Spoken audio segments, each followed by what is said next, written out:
You ever had somebody throw one of those open up the can pranks on you?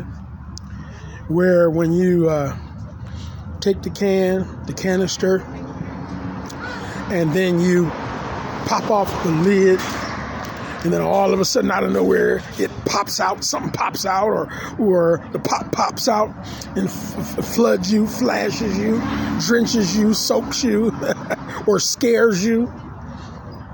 Well, I'll tell you something. The trick of that is that you're looking at a can. You look at a can and you look at the innocence of that little teeny can. And you're saying in your mind, well, what can something like that do to me? So I'll open up the can and let me see what's inside. No big deal. Well, I'll tell you something. There's a can for you to open up. And you know what that can is? That can is the Word of God. Now, why do I say that? Because you'll see something like a Bible and it looks just like a book. Just another book with a lot of words on the page, a lot of reading, a lot of researching, a lot of study. That thing people talk about but don't really know what it's talking about.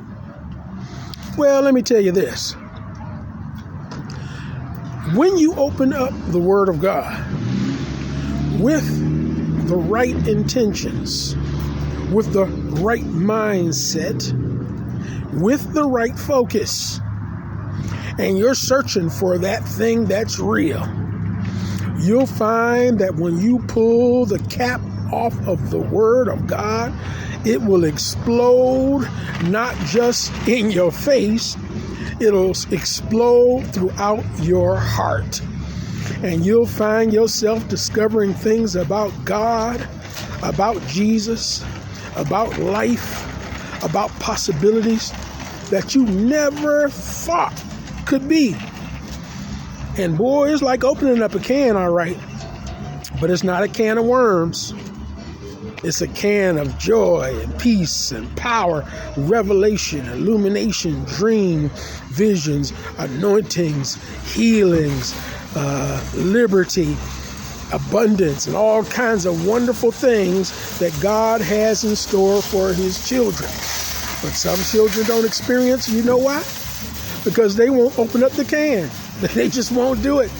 For some reason, they see it as too much work. See it as too fearful, and so they just won't do it. Well, you open up that can and see what you get.